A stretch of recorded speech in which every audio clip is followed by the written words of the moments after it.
Intuitive Entrepreneur Show, where we bring enlightened entrepreneurs, coaches, and influencers together to discuss cutting-edge topics for the world of relationships, culture, business, and spirituality. Here's your host, Max Anjanetta Jones.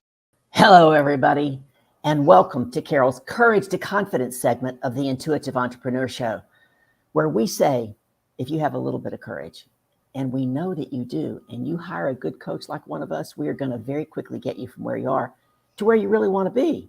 Now, those of you who follow me know what? I'm your weather girl. So if you're chiming in today, put it in the comments and let me know where you're chiming in from and what the weather's like. I am super excited to have our guest today. I'm going to let her introduce herself, tell you a little bit about her, and we're going to have an amazing conversation. Her name is Ambila, and she's going to tell us, first off, where she's chiming in from and about the weather. Carol, thank you so much. My name, as Carol mentioned, is Ambila. I'm in the south coast of England in the UK. And the reason why Carol said I'm going to tell you about the weather is because it's currently raining and it is 8 p.m. in the evening or just gone. So yeah, we've got heavy rain outside. Do you wear rain boots, like high rain boots? We don't in the summer. I think a lot of us tend to go in our trainers and loafers and stuff, but definitely in the winter we'll be wearing the boots and things. But everybody's got a mac on and we have the umbrellas up. But yeah, shoe wear, I think it's, yeah, trainers, anything. Trainers, is that like running shoes? Yeah, yes, sneakers. And, I think you call them sneakers. And you said have a mac on. Is that like a raincoat? Raincoat, yes. Cool. Difference in language. Oh, we could chat about that real quick. Let me say hello to our guest, Jody. Thank you for chiming in with us. She says she's in the UK. It's high, it's wet and windy. So she's great. She helps us give us great dialogue. So, Jody, yeah. Which part of the UK? Yeah, which part of the UK, Jody? Let me just tell you real quick that what made you just said something that made me think about this. Oh, language.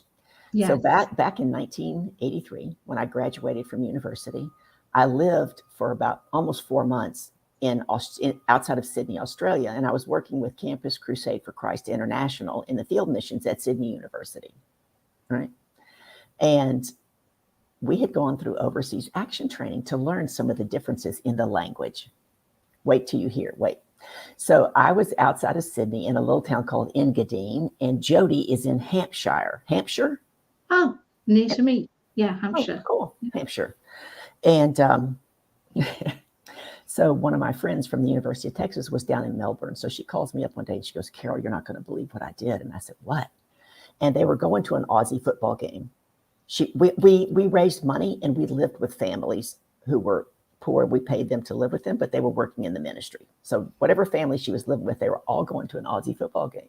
So they're walking up to the stadium and she says, well, who are we going to root for? Who are we going to root for? And they just kind of looked at her. And she's like, no, I want to know. And they go, we do not root. We barrack or we cheer. And she said, why don't we root? And root was their equivalent of the F word. Oh. Trust me, we got some overseas action training, but we didn't get it all. Yeah, it's good to know those things, isn't it? So yeah, it is. So I'm excited. Tell us just a little bit about, I want to hear a little bit about your transition from a corporate job into being a spiritual coach. And then I got lots of questions for you. Perfect. So I was in the corporate world for nearly 10 years. I was in management consulting, high flying, loved it, IT, very logical, very mathematical, scientific based. But I always had this intuitive part of me. So throughout my teenage years to early in my 20s, I was always getting readings, just finding out from psychics, like you do, checking the internet for astrology, so I always had that side of me, but I never thought that I would be that person, because I always thought that people with psychic abilities were somebody extraordinary, something different about them. And not that the average joke actually has that ability, and they just need to open up to it. So it was never part of my life plan, but helping, inspiring, and wanting to share knowledge, that always was. So when I hit my 30s, I was burnt out with the corporate world. I just literally was suffering one after the other, constantly falling ill. And I just had to listen to myself and go, no, this is the time for me to change my life. I always wanted to have my own business. So I thought this was the right time to do it. And exactly at that time, Oprah used to have a lot of, well, she still does have a lot of guests, but that time she just started all the inspirational guests coming on. So we spoke about Jan Levenzand, earlier on, and she was one of the key people who would keep on coming onto the show. And I loved, absolutely adored everything she would share, everything she would say. And then she mentioned the word life coach. And that was like a light bulb moment, because I'd been searching for something. I'd been searching for a transitional career, but I just didn't know what that was. I was looking into psychology and counseling, but I wanted just the positives, not the whole thing. I didn't want to go back into academia for 7 years to study both and then try and make something of it. And when I heard about life coach, I thought that's exactly what I want to be doing. And I remember I went on the internet, there wasn't that much information back in that day, researched it inside out, and I went, this is spot on. This is exactly what I was looking for. All the skills I needed, but moving people forward and not necessarily keeping them stagnant. Mm. So I joined a course. So my life started in the coaching world. The spiritual side was parallel to that, but there was no plan to it, because the spiritual side was more, I was new to the place where I lived currently, and I didn't know many people, and I'd gone for a tarot reading, and the tarot reader afterwards had said, I'm going to be starting these psychic circles, which are basically psychic workshops helping people to open into their intuition. Mm. And I thought, what a great way to meet people. And I thought, why not? So therefore I joined. I did 3 years of that weekly. She was amazing. She trained us on every modem, from mediumship to pendulums to crystals to tarots to energy, which is the two things that reside in me, and so many other things. But it took me over a decade to merge the two together. Because of my corporate background, I kept them very separate, because I didn't want my clients judging me that she was woo-woo, because back then it wasn't so mainstream as things are now. It wasn't until so I had separate identities on both, separate websites, separate everything, so nobody knew apart from the closest people to me. 2017, my older sister passed away. 2018, I thought, I'm sick and tired of this, having two identities, trying to keep up with the two identities and two parallel businesses working together. So I thought, I have nothing to lose. I'm fed up. I don't care if people judge me. I'm just going to put it out there. So as you do, put it out on Facebook. And a lot of people, every single person went, oh my God, this is magnificent. I didn't know you could do this. I didn't know, you had those abilities. And that's when I had my light bulb moment, that all of that decade I had judged myself. I can't believe you just said that. That's exactly what I was thinking. And I was going to bring it up if you didn't. That's exactly what I was thinking. Hold that thought. Let me say hello to our other people. Hello, Rich. Thanks for chiming in. Let us know where you're chiming in from. And Jody says, I love woo-woo. So do I. I completely own it now. But back in the day, because I was so corporate and logic, because that had been my upbringing and all of my family are corporate, for me, it was a feeling of, how do I own this without, I suppose, letting people down or feeling that something's wrong with me. Wait, let me tell you, I was in corporate America for over 26 years. I was a sales expert for Fortune 100 companies. And my dad is 92. He turned 92 in May.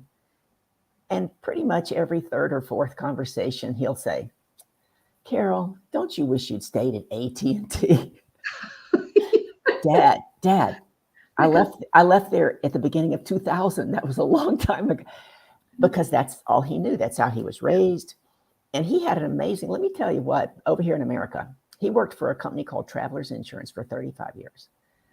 At the age of 59, they retired him. He goes, no, I'm not ready to retire till 62. And they said, oh, we're going to pay you your salary. They paid him his salary and his benefits for 3 years. He didn't even have to go to work. And then they officially retired him. So he got his pension and everything. It was like, man, I'm born in the wrong time frame. Exactly. They were showing us how to do it back in the day, and we weren't listening until now. So I got several things I want to talk about. I appreciate you sharing that story. It was awesome. In a minute, I want to talk about manifestation, because that's just something that's come into my world in the last few months, really. But I have a new client who just signed up, and we were emailing back and forth the link for her to sign the contract and do whatever. So I'd sent a couple of emails, and in my email signature, it's there full time every time. It's be blessed. And then it has my information. So she sends me this email, and she says, I just want you to know that I don't believe in God, but it's okay if you do. So I didn't respond to that. There was nothing to respond to. So she sends me another email. And so all of a sudden now she's like, well, I hope I didn't offend you. And I'm cracking up. I'm like, I'm not going to give you the power to offend me, right? It was hysterical. So I didn't address that in an email either. She said, I really still want to work with you. It was so funny. And I replied back and I said, I'm looking forward to working with you. I'm excited. We'll have a great conversation, right? Yeah. And so we dug into that conversation just yesterday. It was quite fascinating. It's, how can I say this? Many of the women clients that I coach are always afraid of hurting other people's feelings, right? They walk on eggshells. They don't know their value, own their power, or advocate for themselves. And I want you to address this a little bit. When I look at someone and I say, you can't offend me, they kind of look at me like, and I just said, I'm not going to give you that power. I said, I can choose to be offended if I want to, right? Mm-hmm. So I want you to talk just a little bit about that, and how if someone comes at you and they said, oh, you're spiritual, I like what you do, but I don't want to be spiritual. How would you handle that? Okay. So addressing the first thing of not giving somebody their power, that's a learned behavior. And that's not something I learned until I started I'll call them personal development skills rather than coaching skills, because they're not exclusive to coaching.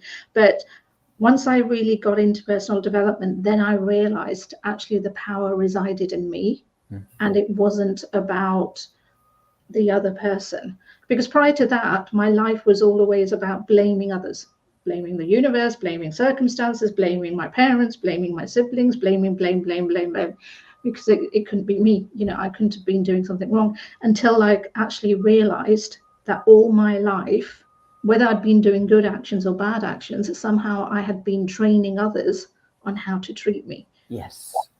So once I understood that power, then then you can start to actually take your power back. But it's also about your mindset as well, being aware of that, and having the confidence to be able to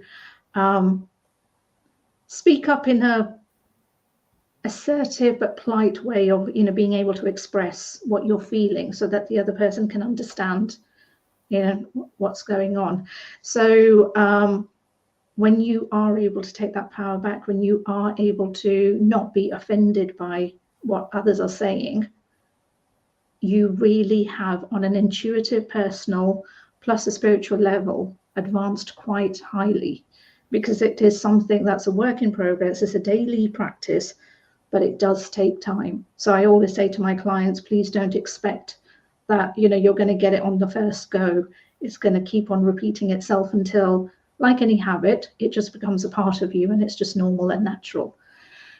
Well, if you look at real quick, I like the way you use the word offense, right? So offense and offended, for me, offense comes from the inside. So when I have clients, I had a client, for example, great guy. I mean, calm, spiritual, does until his ex-wife gets involved. And then he's like livid, exploding. So this one particular day, he tells me this incident. He's all upset. And I said, well, I'm going to share something with you that you might not want to hear, but you didn't hire me to be your friend. He goes, okay.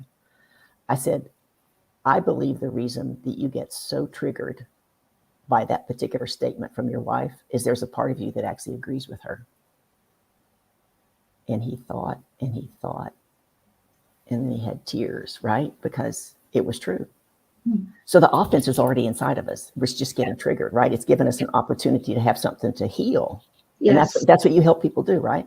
Exactly. And in so many different modems, but it's also every person we meet, even you and I today, are mirrors to one another. So there's always, something within us that we're always learning or needing to learn from another person. So again, all of these things are learned behaviors, and we need to unlearn them and understand them. And you only do that when you start going into that personal development and not fearing your own deeper journey in understanding yourself. Because once you start to understand yourself, then you're able to better understand the world and other people around you. With regards to, I've forgotten this. That's okay. I'm gonna tell Rich real quick. You phrased the second question in terms of the spiritual aspects.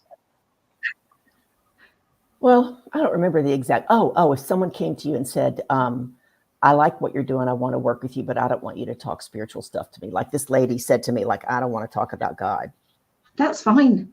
I speak both. I speak any language that a person understands. So for me, one of my things I always clarify with my clients and in everything that I put out to the world, I'm not a cult. I'm not trying to switch you to spirituality or convert you in any way. All I'm saying is that if anything I say, in any form that I say it, if it resonates with you, if it helps to change your life, your business, or anything that you're working on, then I've achieved my goal. Whether it's spiritual or whether it's strategic, if it helps you and changes the way you are thinking, the way that you see the world, or solves a problem for you, my job is done. And as a coach, because I do have the corporate background and I was very extensive in IT, I spoke the technical language, but also the user language. And I found that when I transitioned into spirituality and doing my own business, that I can speak both languages. So I can speak woo-woo with the people who are open to it, understand it, and I can put the woo-woo into a very simple form that others can understand, using examples that others can relate to and wouldn't even think about. So I can make the language very mainstream that they would go, now I get it. That's powerful to be able to do that, right? And it's interesting. I'm sitting here listening to you and you're talking about mirrors. You and I are so much alike. It was like I'm thinking something and then you say it, and then you say something. I'm like, well, what is that, right? So, and just I was one of the staff of 4 that taught an 8-week quantum leap coaching certification program, right? So there we are, and there's a guy in there named Marco, and the lady who was leading the whole thing asked a question and Marco answered it, and she looks in the Zoom and she says, Carol, I'd like you to answer that question too. And I start laughing. I said, okay. So I answer it, and she said, that's right. Marco's woo-woo and Carol's pragmatic. So let's talk about woo-woo and let's talk about manifestation. Now, I know of Bob Proctor. I've never been to any of his stuff or read. I just kind of knew he was out there, right? Now, all of a sudden, in the last probably 3 to 4 months now, all of these Bob Proctor people are showing up in my life and talking to me about manifestation. As a matter of fact, one of them said to me, do you have Napoleon Hill's book, Think and Grow Rich? And I said, yes. Have you read the whole book? Nope. Okay. Have you read the chapter on imagination, chapter 5? Yes. Okay. You're going to die. I failed 5 times. The instruction, first off, I got the instructions wrong. So I won't tell you about that. But when I got the instructions right, they were to spend an hour every morning reading that chapter, not any other chapter, that chapter, and studying myself. And I'm like, I don't even know what that means, right? So it was like, I was really good Monday through Friday. Saturday and Sunday, I was like, oh, so woo-woo. I'm not even getting it. No, yes. And then I'd start over on Monday. So let's talk a little bit about manifestation and how you bring that into your life and into the life of your clients. It's funny that you've asked me that question, and normally when I answer, I always take it from the point of view of, okay, this is what you need to do, that's what you need to do. But as soon as you kind of said that, something new came to me, and that is that actually manifesting comes to you when you're ready. Because using your example of what you were saying regarding at the moment you're attracting so much Bob Proctor, you know, because it's what he's teaching, not necessarily him. It's about what he teaches and what he spoke about. So even if it resonated with other coaches who did similar, you are now being given the message that this is what you need to be introducing more of into your life. So with people, manifestation really starts with being really open to your intuition. And intuition is your guidance system. It's what I call your sat nav. It's your Google map. So it directs you, helps you, you know, to get to where you want to be, but only if you're actually open to it and following it. We trust Google Maps with our lives. You know, we will follow it to our death because we completely trust it. We think it's going to get us home or wherever we need to. Wait, I got to interrupt you. Even when it takes us down to the wrong place. Yes, exactly. We still trust it. We turn it right back on. Exactly, because we don't know we're going to the wrong place. We're trusting it. That's so right. Until we get to the wrong place, then we're like, oh God, you stupid system. And then, you know, back we go to where we need to go. Translate that into our intuition. And every single day we are battling with our intuition, probably swearing at it, probably, you know, calling it names or resisting it or anything, because we don't trust it. Because we're constantly trying to control it. So manifesting is really about learning to trust your intuition. Again, it's a work in progress, because spirituality is like the strategic personal development. It's a consistent work in progress, because it is part of a growth that's happening within you. It's pushing you out of your comfort zone.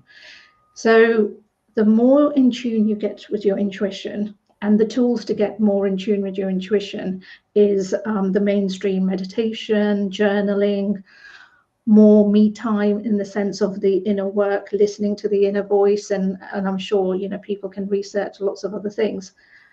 The more you start to do that, the more you start to ask the universe questions. And then when I say listen to the answers, I should use the word become aware of the answers, because the answers come to us in many forms. They can come via music, they can come via us reading something, and then all of a sudden the paragraph just pops out and you're like, oh my God, that feels like a message to me. It could come via a conversation from somebody or a stranger or a sign or a road sign, or so, and you know, via nature or anything. So, but it's being aware of those signals. And the more stronger you exercise that muscle, because the intuition is a muscle, the more you exercise it, the more powerful it becomes. And then when you have that basis, manifestation has something to work with, because then you start to get the clarity of what it is that you want in your life. So it's kind of like, let's go back to the Google Map example. Google Map is there. If I don't know where in the world I want to go, Google can't help me. But as soon as I give it a destination, Google's like, oh, okay, I have the end point. You tell me the starting point. Starting point is here. Then Google goes, okay, I'll calculate, and there's your, you know, basic roadmap or where you want to go. The universe and manifestation work in the same way.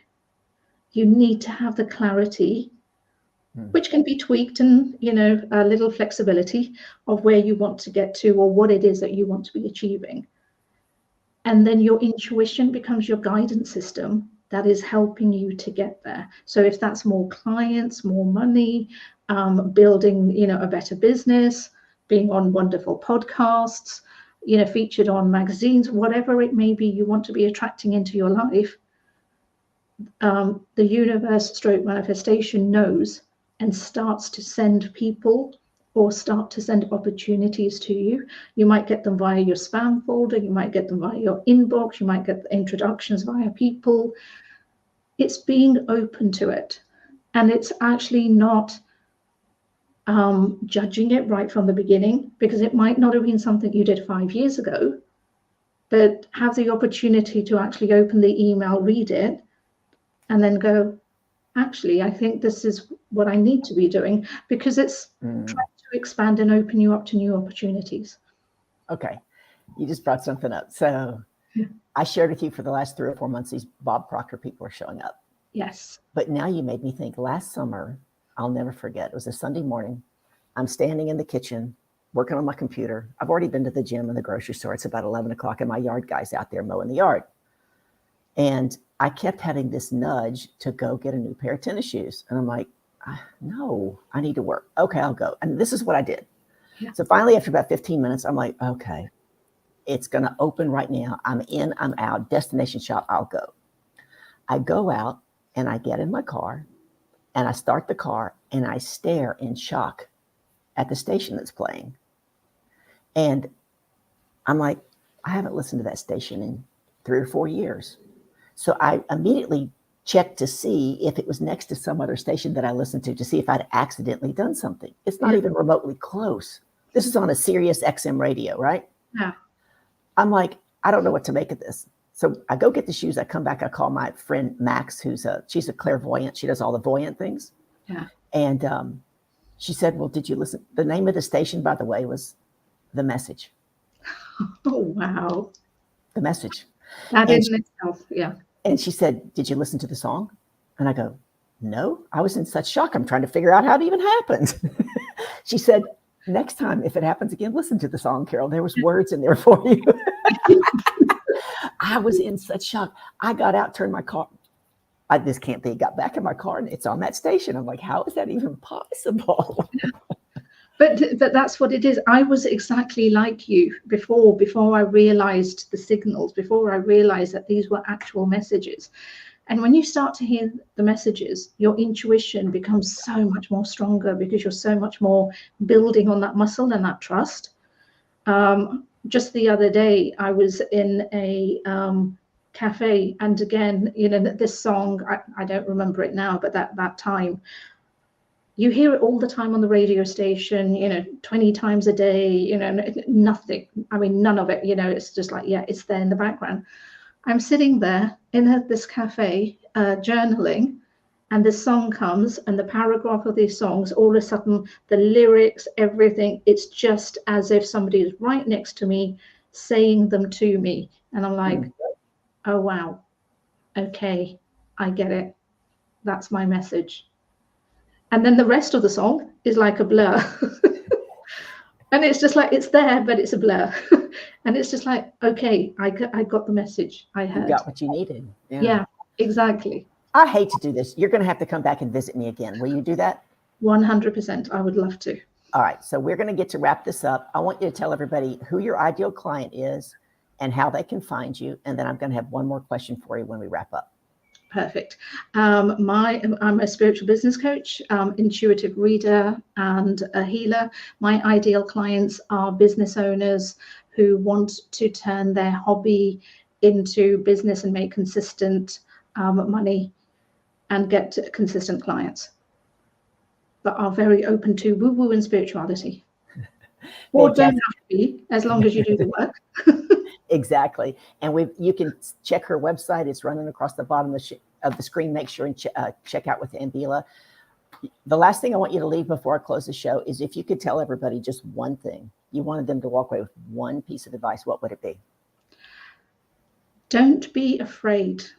Don't be afraid of the, I'd call it the woo-woo-ness of opening up to your intuition, because there's nothing to fear about it. It's just endless love. And that's all it's wanting to do, is guide you.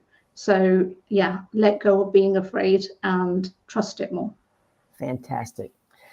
Thank you, Ambila. Love having you here. This has been Carol's Courage to Confidence segment of the Intuitive Opportunity Entrepreneur Show. I don't know where opportunity came. Maybe it is. See, I told you this woo-woo got me going. We're here every Wednesday, and next Wednesday is the first Wednesday of the month. So you get me. We're going to be teaching. We're going to be training. We're going to be encouraging you. Make sure you come and let me know that you're here. My last thought I'm going to leave with you today is that I believe God only gave me a lamplight for my feet because my job is to trust in the process and take the next step. So my encouragement to you is trust in the process, take the next step. Until next week, blessings to each and every one of you. Go and make it a great week. Take care. Bye, everyone. The Intuitive Entrepreneur Show is hosted by Max and Janetta Jones and is brought to you by Life Coaching Today magazine, empowering your health, business, community, and life. This has been a production of True Awesome Life Productions, who asked, what does your true awesome life look like? Start that journey today at trueawesomelife.com. For more information on this or past episodes, go to the Intuitive